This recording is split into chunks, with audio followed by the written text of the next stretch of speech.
Hello, my friends.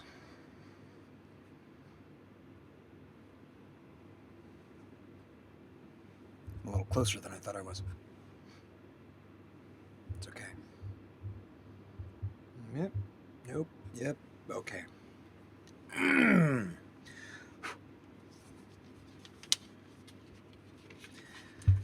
Welcome back to Artifacts. The whole world is shaking. Only appropriate.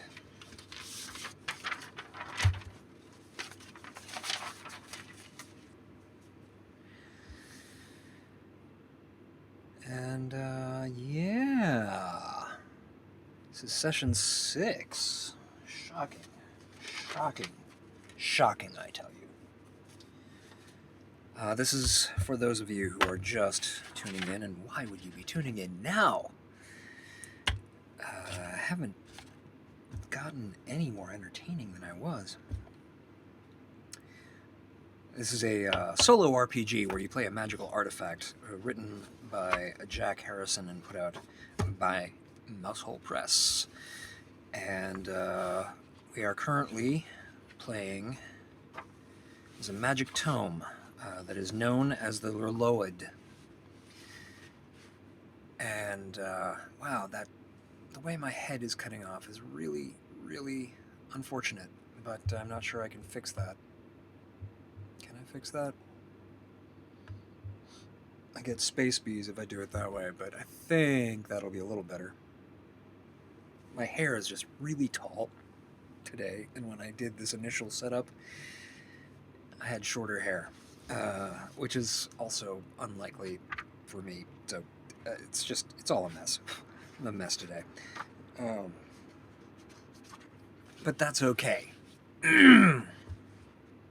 I just do hope that my voice holds out. I had a big bowl of soup just a few moments ago in my ongoing inability to eat dinner until right before I stream live. I think we're of all of these 6 streams, I think I've managed to eat far enough in advance to not be like still digesting at once. Need to make better choices. But speaking of making choices, we have some choices to make. So when last we had entertained our friend the book,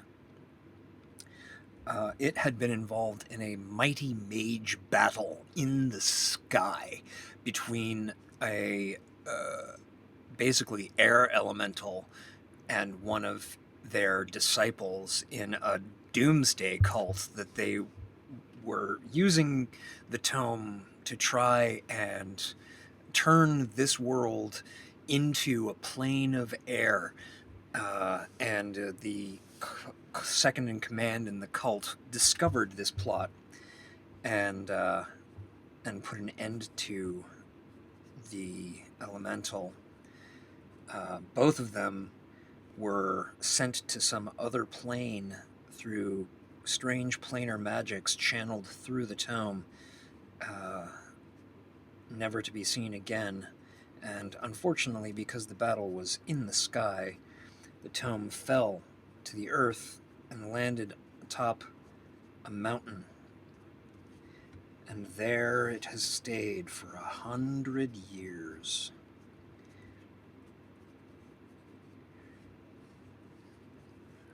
You can see some snow here. Some happy little snow. If I had any glitter, I would put some silver glitter on there to indicate that it's chilly. Anyway, so we need to discover our newest keeper. So we just did, nope, wrong time. Did the Time of Glory already. The Ruination is where we are. The Ruination is where we be. And we just rested for a century.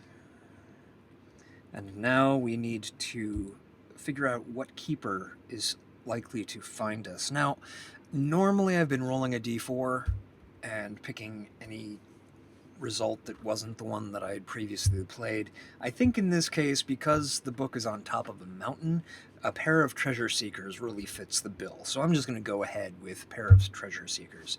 The beautiful thing about this book is, I've been rolling a d4 just for funsies. You are encouraged to just pick the ones that feel right. And so I'm picking the one that, in this case, feels right for the story, because the story is really what's important here. So, atop a mountain for 100 years. Did I name the mountain? Nope, just said Mountain Peak. So we'll say Grimgorn Mountain for the sake of having a name, in case these keepers care. And also, I need to go to the eye doctor. I'm going this week. It's quite all right, but my reading prescription is a little bit trombone-y. So, for each keeper, you go through all of these little actions. So first thing we do is we describe this pair of treasure seekers. They are opportunistic, argumentative, and short-sighted. Excellent. So,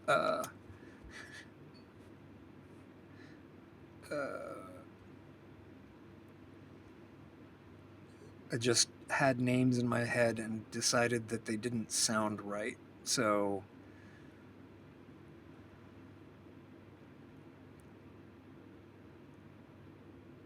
yes, I think that it really must be that. Well, it's.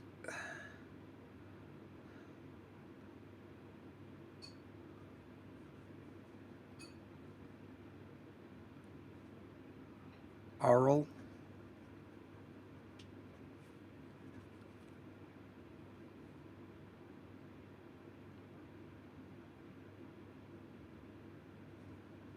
And Jardy.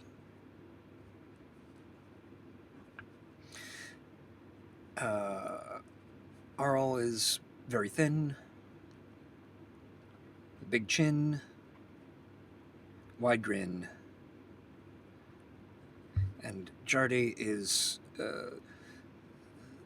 7 foot tall, Goliath.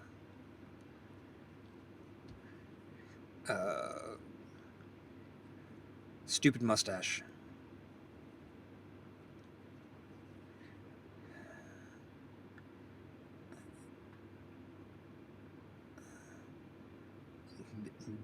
Built like a silo.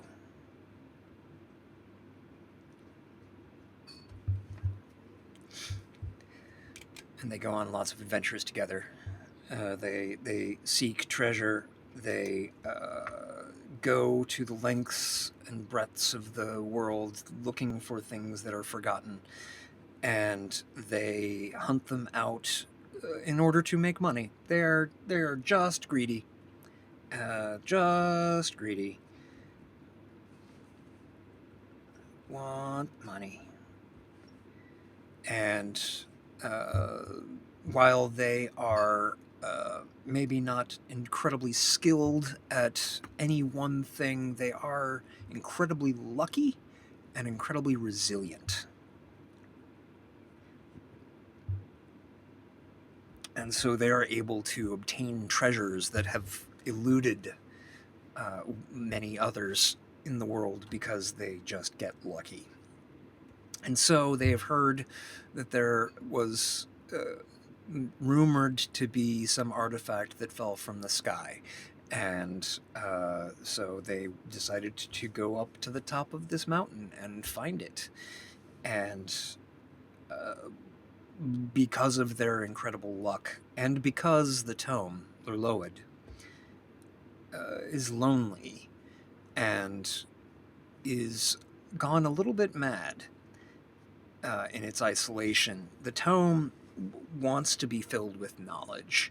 its greatest desire for itself is to be complete, to have all of its pages containing knowledge that wasn't there before. Its other great goal is, for the time being, to protect the world from destruction, because it knows that if the world is destroyed, so will it be destroyed, and it cannot fulfill its purpose of being completed. So it, over its many years, has grown more and more sentient and more powerful, and has learned how to speak to potential keepers in thoughts and visions. And so Erloed actually is the source of the stories.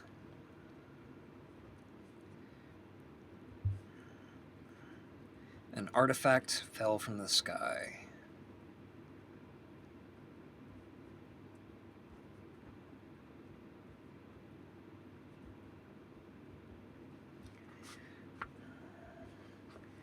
And so the stories grew over 100 years until finally the stories fell into the ears of Arl and Jardy.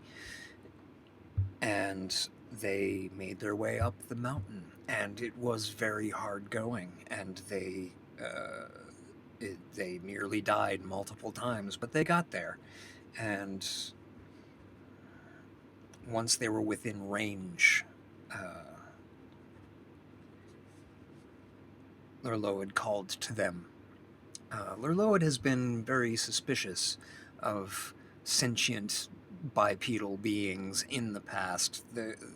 They've undergone a lot of strange happenstances. It still aches along the spine where it was ripped into pieces long ago. But it also recognizes that these creatures that have 2 legs and 2 arms are very useful, not only for filling with knowledge, but also for walking around. The one thing it hasn't managed to figure out how to do on its own. So, Lurloed decides to trust these 2 because they came because they heard the stories, and Lurloed believes that those who hear its story must be of a like mind. So, Arl and Jardy come.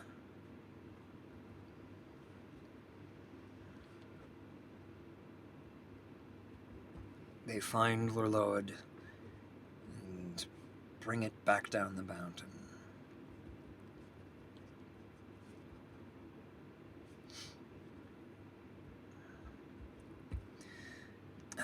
Describe how they operate despite their mutual distrust. So, it is such that 2 humans sometimes get together who really shouldn't be interacting, and yet somehow they match each other so perfectly that whenever it's as though their skills are perfectly designed to mesh like a zipper. They complement each other without complimenting each other, if you know what I mean. And so they have, in the past, in their early adventures, they were attempting to double-cross each other all the time, trying to get the better on each other, to take the loot that they were looking for, and run off by themselves. But it became clear that no matter what happened, in order to get from hearing about an artifact to selling the artifact for money, they needed each other. They needed each other for the entire process. And so they have this grudging respect. They're an odd couple that they will bicker about food. They will bicker about clothing. They will bicker about which route is best to go up a mountain, but they have finally learned that at no point should they ever try and double-cross each other when it comes to the loot. Because as soon as they do, they'll need the other one in order to get out of a scrape. And they're just tired of apologizing to each other because they are tired of having to mean it. Trust through resignation.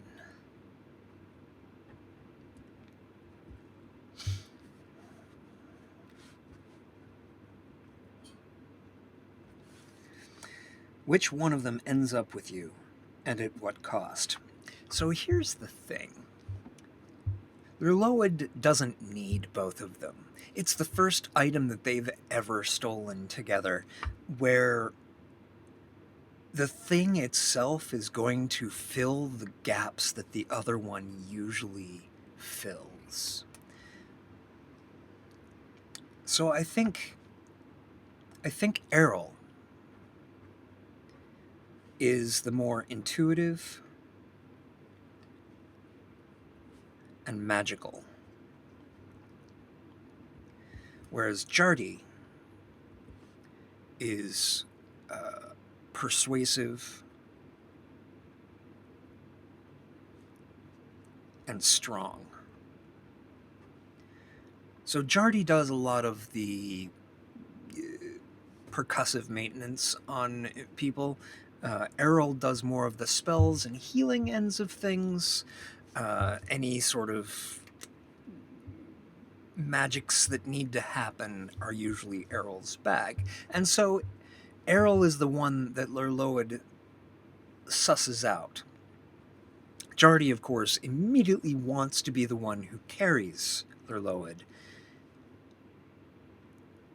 And for the first few days, as they travel, that's fine. And then one morning, they wake up, and the book is in Errol's bag. They, of course, get into a huge argument about it. They fight. Jardy pushes Errol down. Errol stands up and looks confused, and Jardy pushes Errol down, and it's repeated and ridiculous. Errol happily gives the book back because he just doesn't want to get pushed down over again. Jardy takes the book back, puts it away, they make their way further. It's another 10 days until they get to the village that has a big enough shop where they have a library where they might want a magical tome. The next morning, Lurloed is in Errol's bag again. They have the same argument. It goes much the same way. Errol gives the book back. Jardy takes it back and dusts himself off, and they walk more. Not speaking. They are furious at each other. Morning 3, Jardy decides that he's going to sleep on top of both bags. He puts Lurloed in his own bag, underneath his head. And he cradles Errol's bag close to him all night. When he wakes up, the book is in Errol's bag, and Jardy understands that something is amiss. He gives Errol his bag back, sheepish, with no apology.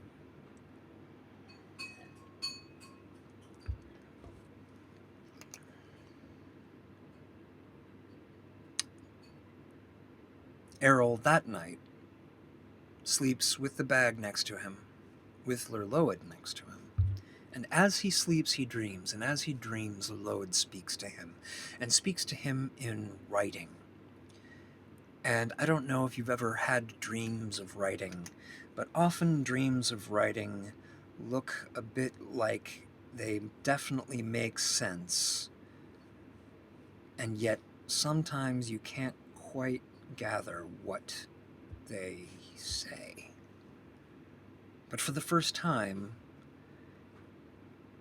he could read the writing in his dreams.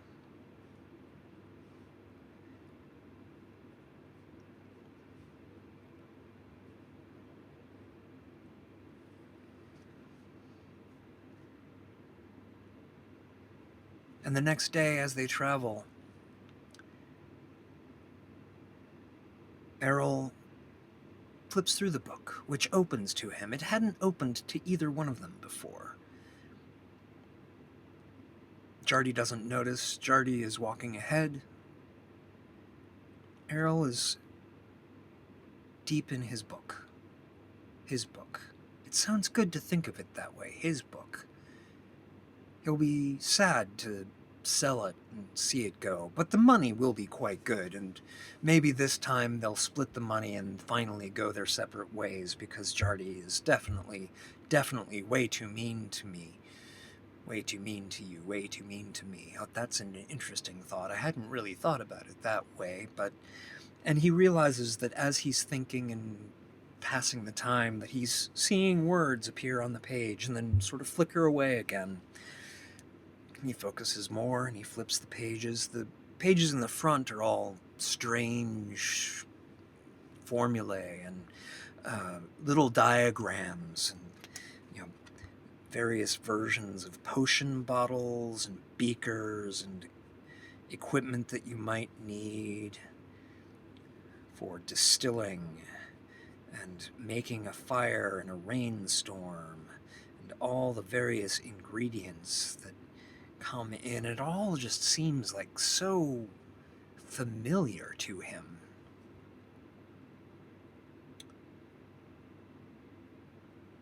But then he flips to the end and he sees all of the blank pages there, and it's on one of these blank pages that he starts seeing his name.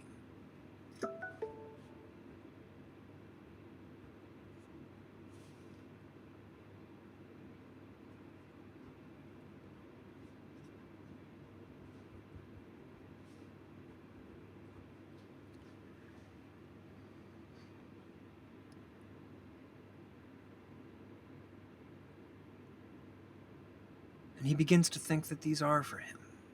That maybe this book was left there for him. It clearly wants him to know things.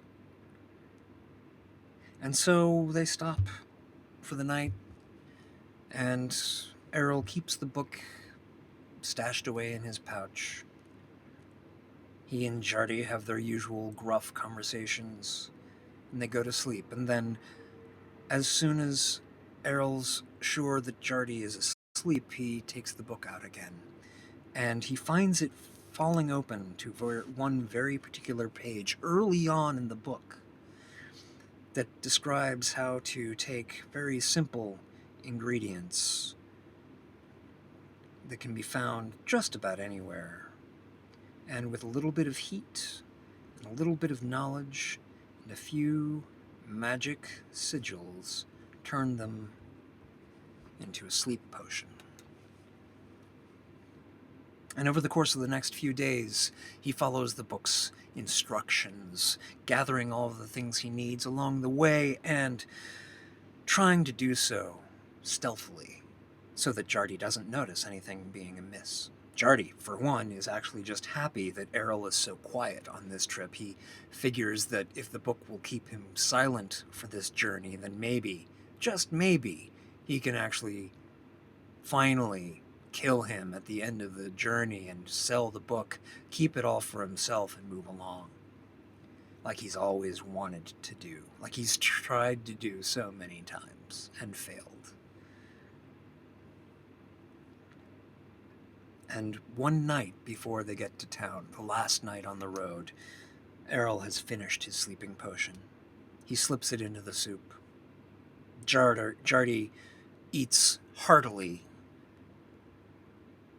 and passes out, dead asleep. No movement whatsoever. And Errol is able to go away, knowing that Jardy will likely come after him. But that's okay. Errol has a new partner now.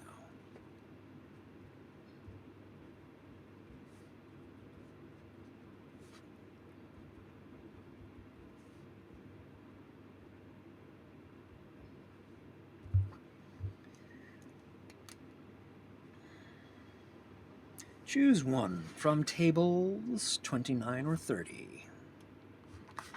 Victories in valor or neglect and mischief. Treacherous acts, tragic loss, and demeaning misuse. Or valiant acts, vanquished evil, and inspiring maneuvers. Well, I think we've got to go neglect and mischief for this particular pair. Neither one of them is particularly nice, even though Errol does seem like a sweet boy. He's killed plenty in his time as a rogue adventurer. So, let's see. I would say powerful magic has a toll. You corrupt your keeper, causing malaise, sickness, and eventually death. Was this ruination intentional?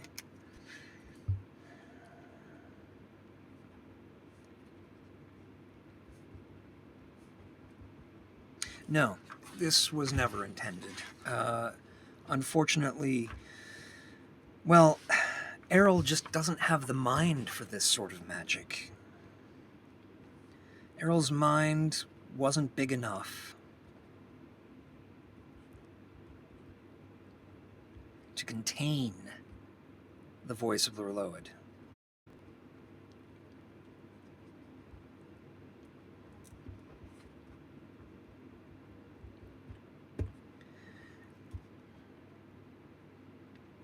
They traveled together for only a short time, but between his betrayal of his former partner and all this knowledge being thrust upon him by a very lonely book who just hasn't had anyone to talk to for years, the noises in Errol's head are too much.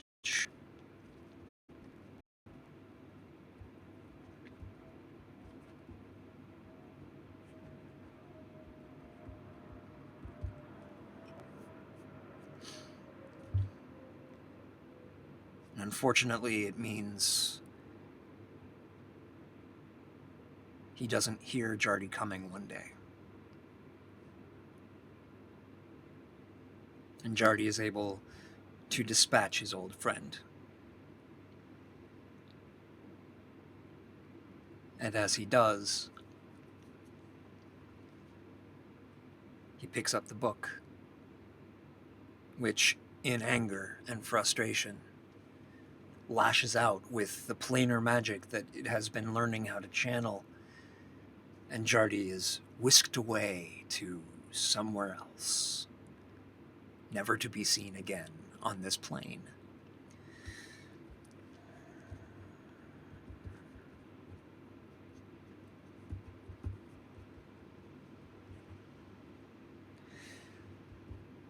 And this, of course, leaves Lurloed in a bit of a pickle, because he didn't learn anything.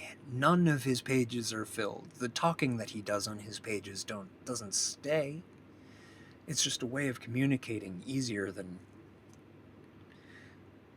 simple images and thoughts and dreams.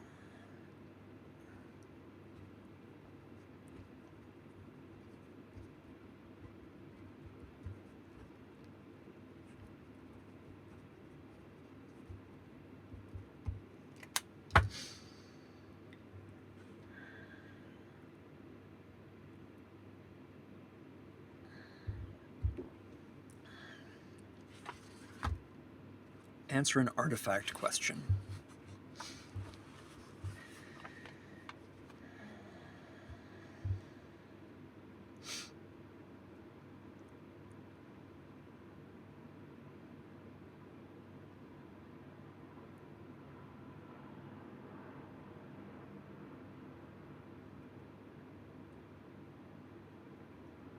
On your travels, you learned something about the world that could not be found in your records. What was it?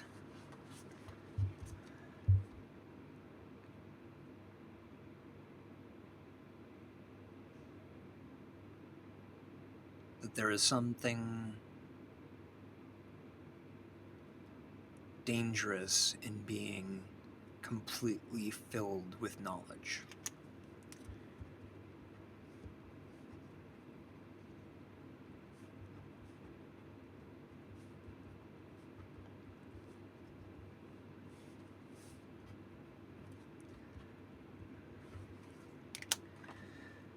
how the keeper loses you? Well, left in whatever hideout and move to time to wait for a new keeper.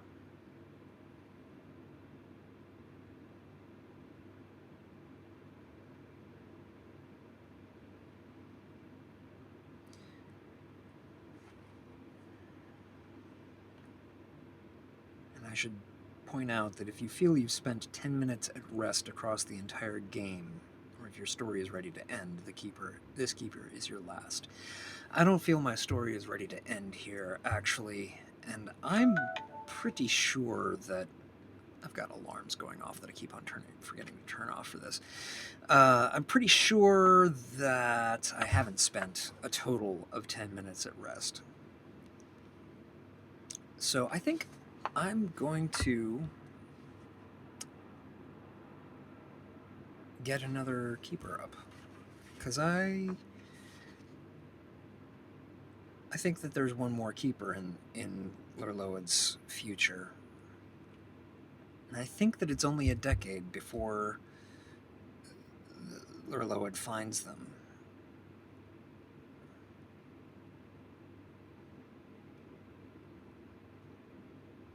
Yeah.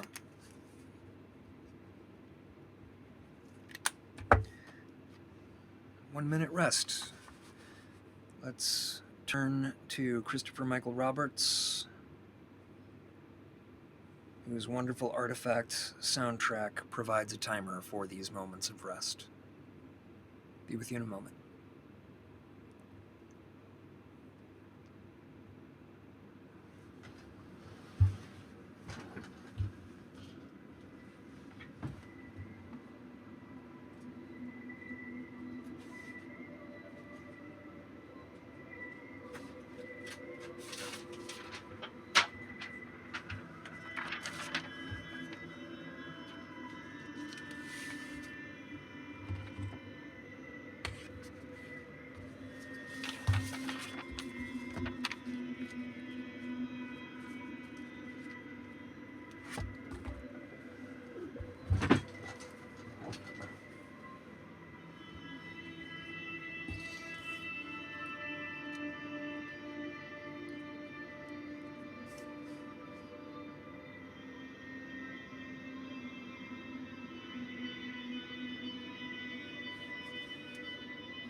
So a decade passes. In that decade, well, it's not that Lurload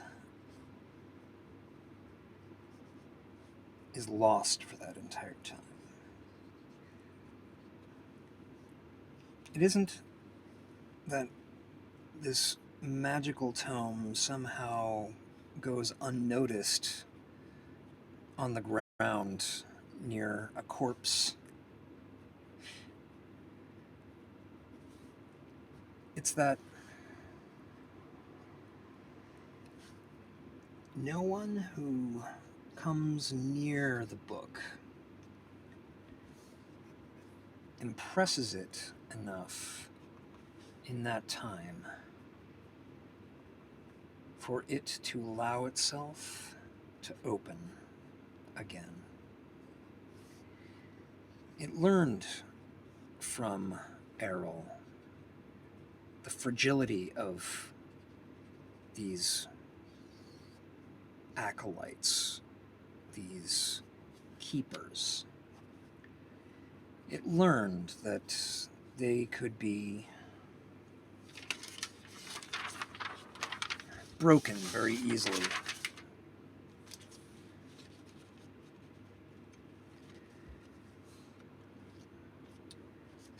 And so it remained silent for a time. It remained silent, waiting until the right keeper came along. In that time, its clasp remained very firmly shut. Those who remembered it when it was first found might have even thought that it somehow had grown in thickness and robustness.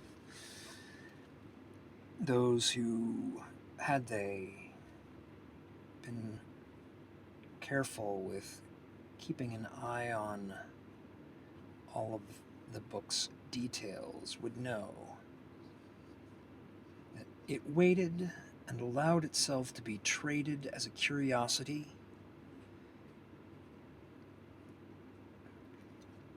It allowed itself to be bartered, sold by people who could tell how powerful its magic was, but soon would find, after spending way too much platinum to acquire it, that its secrets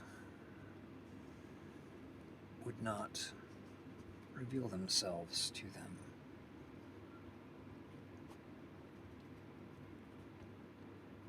And so, a decade passed.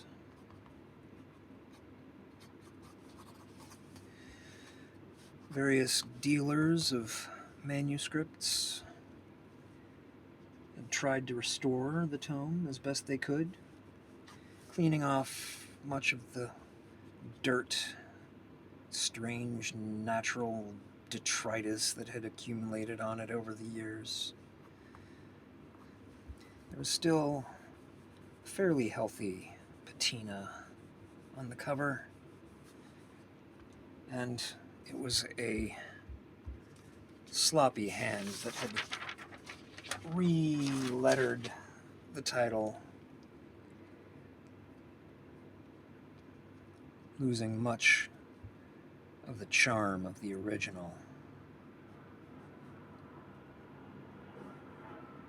which did, even to that clumsy restorer, look like it might have been in at least 2, if not 3 different hands, different inks, different handwriting.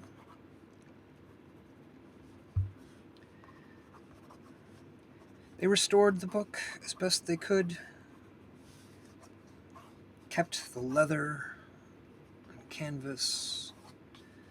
Whatever it was really hard to tell. Something so old, so mysterious. They cleaned it, but it still showed many scratches, dents. They put bindings on the corners as best as they could without being able to open the book, attempting to correct damage that had been suffered in what looked like a great fall.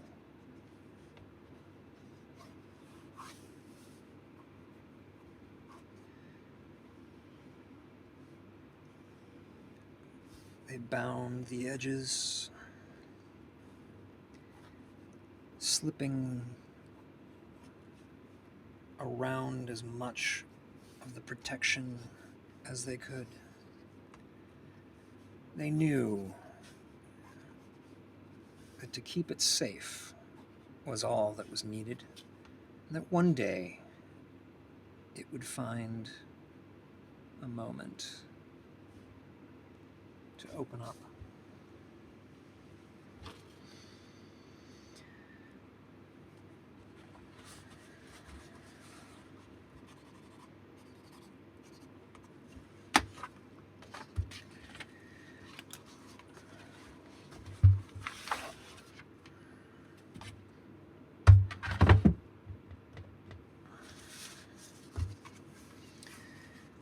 Now, ruination, new keepers. Decade silence. Past from dealer to collector to museum. Bought, sold, stolen, returned, closed, restored, shut. And I think an archivist collector is the best, most appropriate thing we could go for. And well, let's just go full circle. I like circles.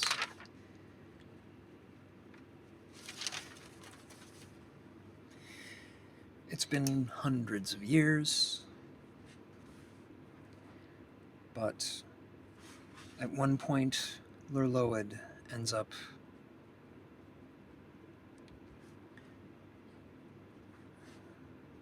in the collection.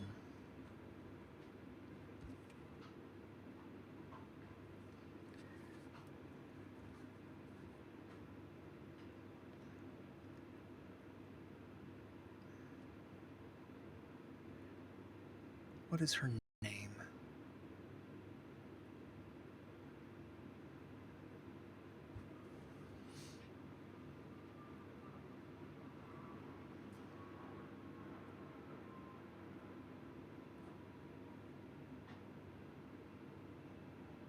Salada. Salada.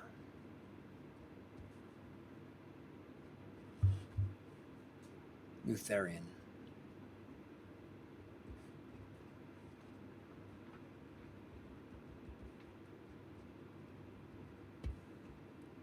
Observant, austere, and maniacally organized. This is everything Lurloed has been waiting for. This human is everything that the book desires.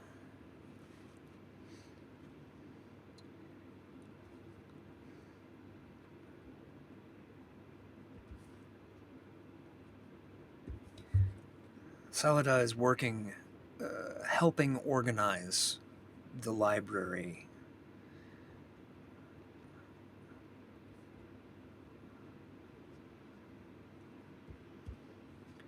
It is not their library.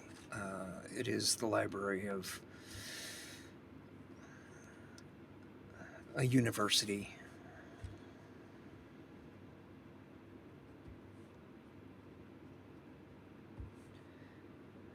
And the book had languished in the tomes there for at least a year and a half. Unsure how it got there.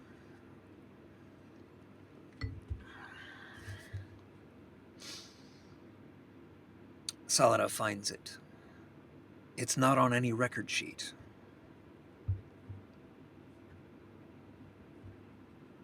There's no record of the university ever acquiring this tome.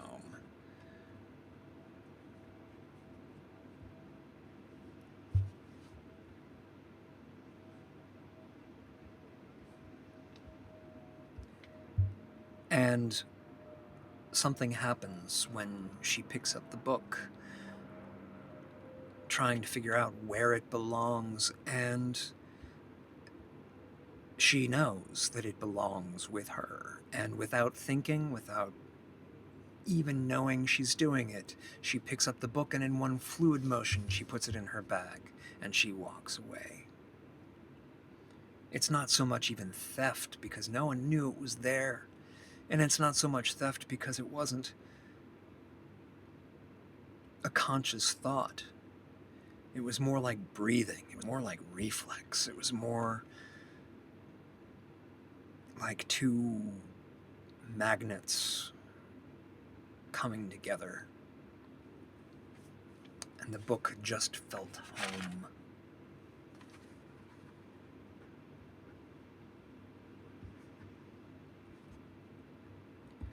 It did not take long for Lurload to open itself up to her.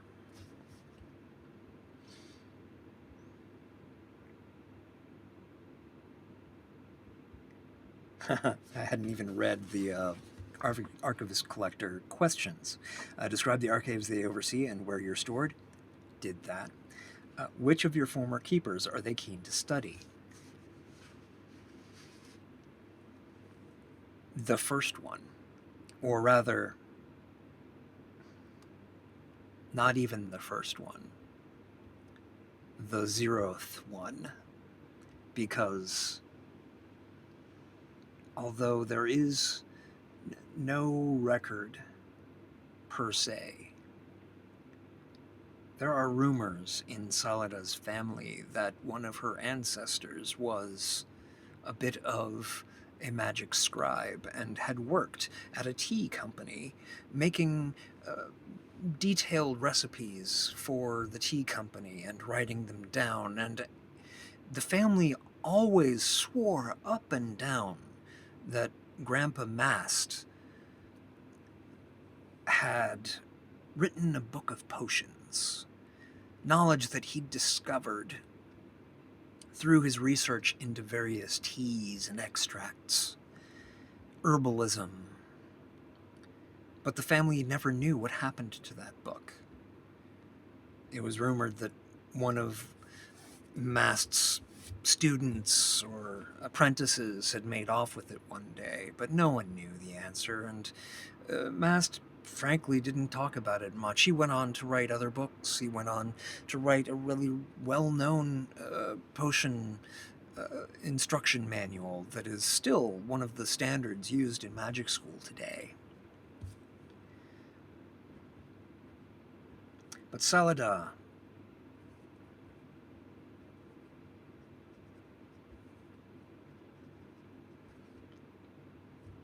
well, she had come to love books partly because of her great-grandpa's books. She never knew the man. He was gone long before she was around, but she did have his books. And she had spent some time with them. And so when Lurload opens up to her, she recognizes his hand on the first page. She recognizes a very particular way that he loops his L's. And then she looks at the cover and sees that although scraped and chipped and worn over time and restored poorly at least once, the very particular way that the L was formed was there under hundreds of years of neglect, hundreds of years of anonymous additions. That was Masked Lutherian's L on the cover. This book was hers. It belonged to her family. It came from her blood. And so she reads.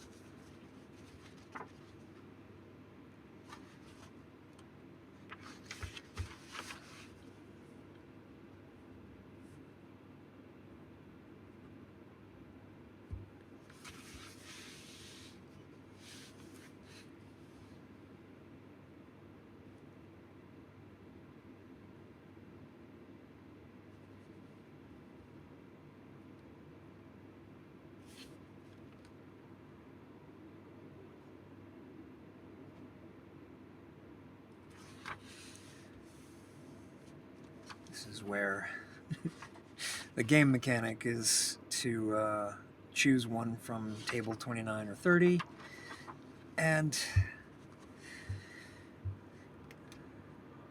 I may have to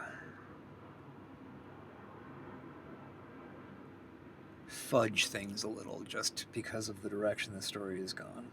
This is not the kind of person, this keeper is not Not exactly someone who's going to be going out and saving people from towers or going on grand campaigns to conquer countries.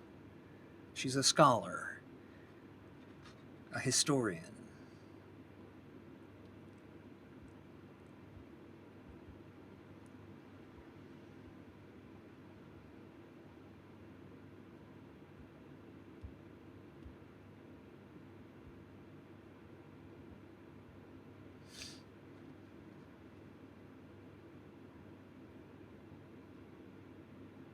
I think I will go with neglect and mischief. And just say you were put on display to decorate a wall, and you rested there for a long time, unused. What was the room like? Were you kept clean and shining, or did the dust and grime pile up over the passing years? This is before coming to the university. This is things that Salada uncovers through studying the book. She is an archivist. She is a collector. She takes care of books, and so she knows how to go through, and she's undoing the restoration, the poor restoration of her ancestors' initial on the cover sets her about her business restoring the book, but doing it properly. And there is evidence of the book being stood upright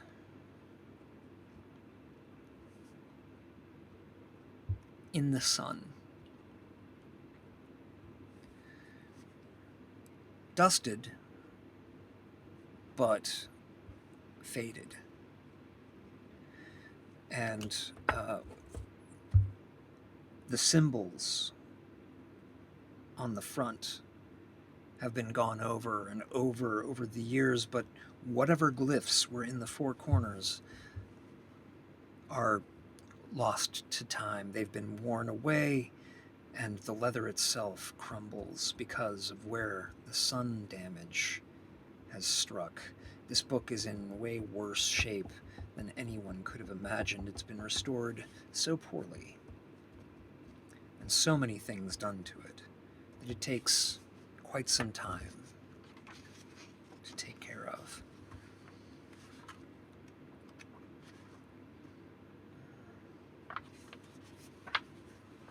Adding a trait.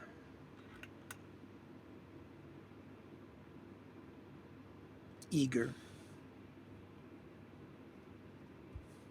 And also grateful.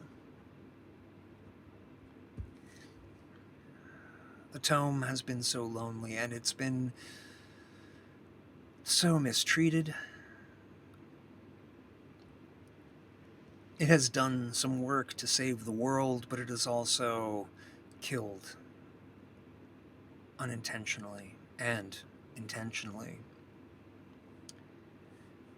It's tired. It just wants to be complete. And here in Salida, it feels it has its final acolyte.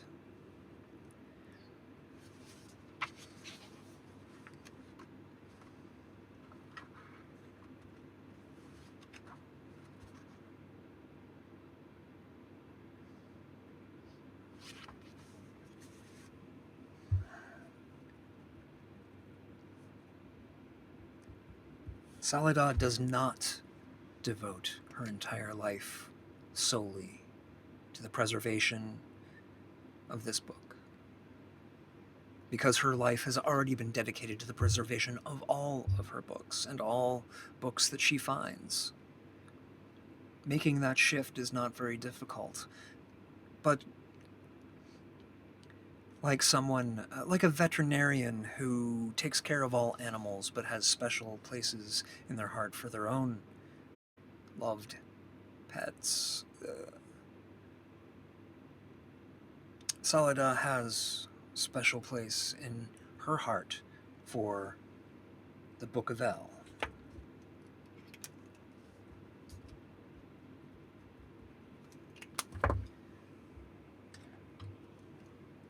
In her restorations, she finds that the only inscription that was ever placed upon the book to begin with by a masked Lutherian, her long-lost ancestor, was simply his initial L. She does dabble.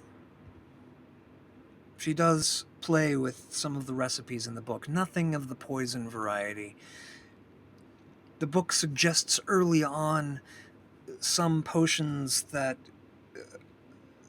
are able to make people fight with each other from its time with Errol and Jardy. But she is interested in that. And for the first time, the tome listens to its keeper. For the first time since its creation, it allows the keeper to make the decisions.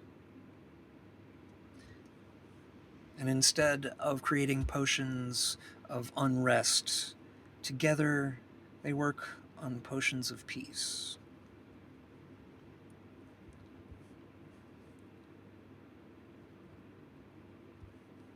Potions that allow calm mind.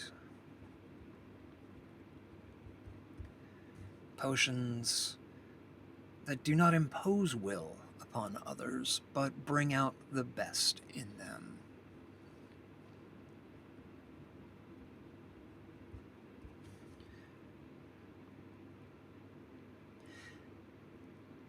And as Salida talks more with the tome opens up to her, literally and figuratively. It only has a few pages left towards the end of their time together, and it uses those pages to help her write its story.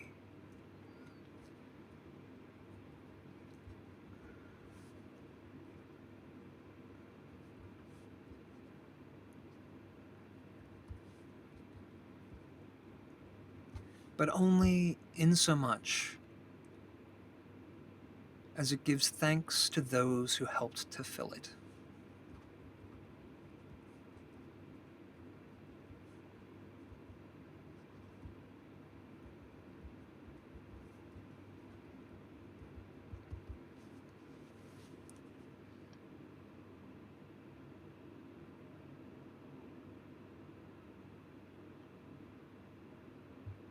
The final spell, the final enchantment,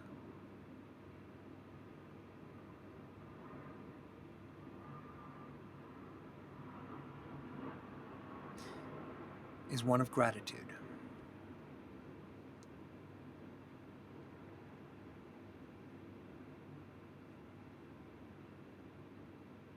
And then it has Salida leave the last page empty.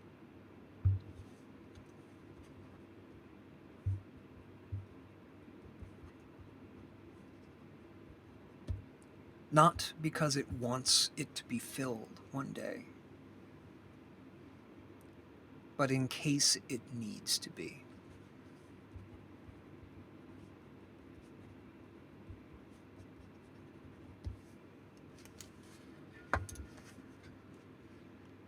And after that, the tome falls silent.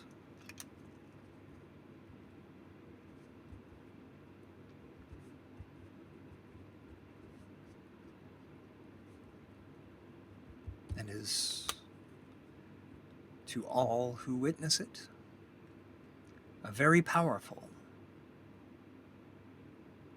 recipe book.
Well, that's been Artifact.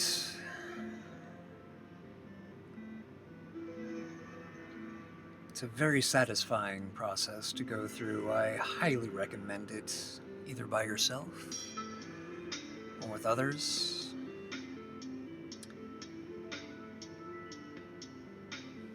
There are many, many different types of artifacts in here, not just tomes.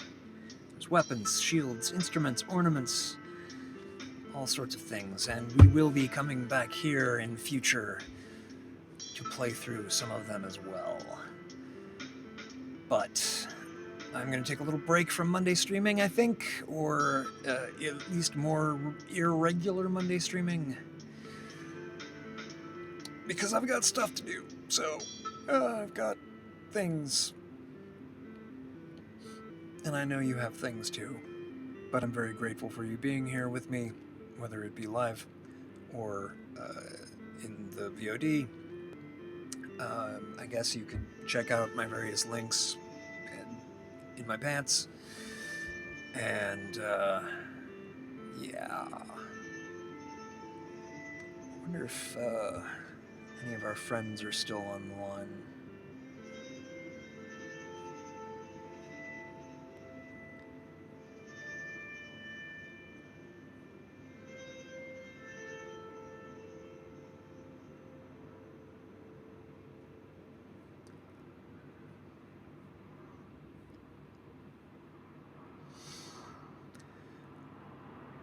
I think we're gonna raid Katie.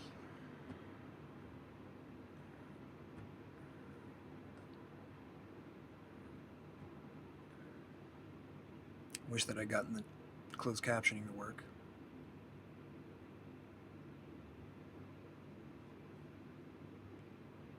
Next time. Have a great night.